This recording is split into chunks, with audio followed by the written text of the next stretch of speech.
আসসালামু আলাইকুম বন্ধুরা, আশা করি সবাই ভালো আছেন। যে যেখানে আছেন অনেকটা সুস্থ রয়েছেন, ভালো রয়েছেন। আপনারা দেখতে পাচ্ছেন আমি আজ চলে আসলাম একটা পেঁপে বাগানে।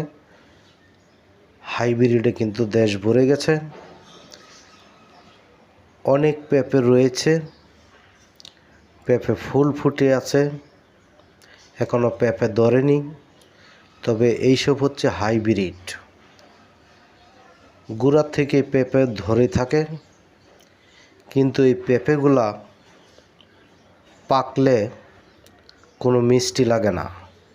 আমাদের দেশি যে সমস্ত পেঁপে রয়েছে সেগুলো কিন্তু অনেক সুস্বাদু হয়ে থাকে, কিন্তু এই হাইব্রিডে দেশ ভরে গেছে।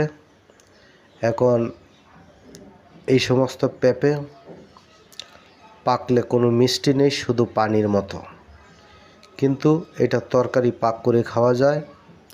তবে পেঁপেতে রয়েছে মানবদেহের বিভিন্ন রকম ঘাটতি পূরণ করে থাকে এবং আপনার পেট পরিষ্কার হয়ে যায়। তাই দেখতে পাচ্ছেন প্রচুর পরিমাণে পেঁপে গাছ রয়েছে, বিভিন্ন কলা গাছ রয়েছে। দৃশ্যটা অনেক সুন্দর বলে মনে হচ্ছে। সবাই ভালো থাকবেন, অন্য কোনো ভিডিওতে আবার কথা হবে।